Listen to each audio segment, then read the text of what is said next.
നിങ്ങളുടെ favourite shows ഇനി ഒരിക്കലും മിസ്സാവില്ല. ഇപ്പോൾ C5 കാണും നിങ്ങളുടെ ഫേവറേറ്റ് ഷോ തികച്ചും സൗജന്യമായി. എന്തിനാ അമ്മ ഇങ്ങനെ ഒരു പാതാളത്തിലേക്ക് തള്ളിയിട്ട് പരീക്ഷിക്കുന്നത്? എനിക്ക് അമ്മയല്ലാതെ ആരുണ്ട് തുണ? ഈ പ്രശ്നത്തിൽ നിന്നും ദൈവമേ രക്ഷിക്കാൻ എന്റെ ഉദയന്നൂരമ്മ എനിക്കൊരു മാർഗം കാണിച്ചു തരണം.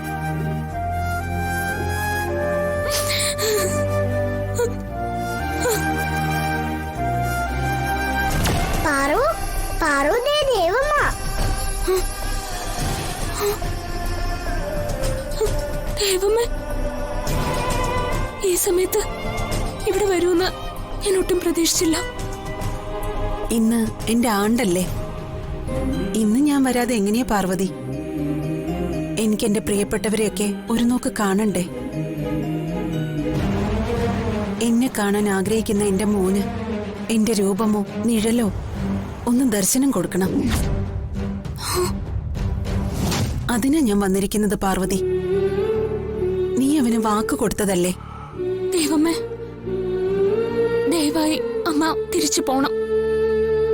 പൂജ നടക്കുന്ന ഭാഗത്തേക്ക് ദേവമ്മ വരരുത്. ഇത് എന്റെ അപേക്ഷയാണ്. ദേവമ്മയോടെല്ലാം മറച്ചു വെക്കാനാണോ പാറുവിന്റെ ഉദ്ദേശം? എല്ലാം തുറന്ന് പറയ് പാറു. ദേവമ്മ അവിടേക്ക് വന്ന അമ്മയെ അവര് ബന്ധിക്കും.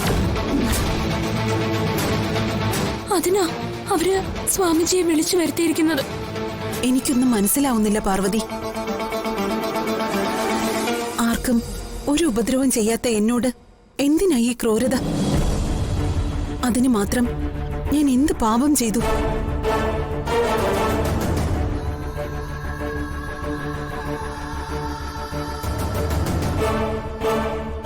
വിശാലൻ എന്നെ കാണാനുള്ള ആഗ്രഹം സാധിച്ചു കൊടുക്കണം. പിന്നെ പാർവതി കൊടുത്ത വാക്ക് പാഴാവാൻ പാടില്ല.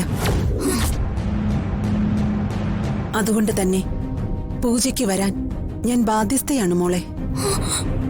വേണ്ട ദേവമ്മേ, വേണ്ട. ഞാൻ വേണമെങ്കിൽ ദേവമ്മയുടെ കാല് പിടിക്കാം. പൂജയ്ക്ക് ദേവമ്മ വരരുത്. പാർവതി കൊടുത്ത വാക്ക് എനിക്ക് പാലിക്കണം. മറ്റുള്ളവർ കൊടുക്കുന്ന വാക്കിന് വിശാൽ എന്ത് പ്രാധാന്യം കൽപ്പിക്കുമെന്ന് എനിക്ക് നന്നായിട്ടറിയാം. അതിനായി എനിക്ക് വന്നേ പറ്റൂ മോളെ. ഏത് ബന്ധനത്തിനും ഒരു മോചനമുണ്ട് മോളെ.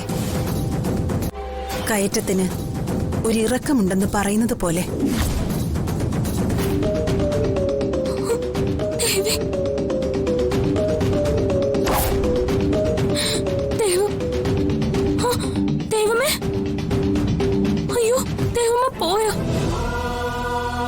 ഡൗൺലോഡ് ചെയ്യൂ C5 ആപ്പ്. കാണൂ എല്ലാ എപ്പിസോഡുകളും സൗജന്യമായി.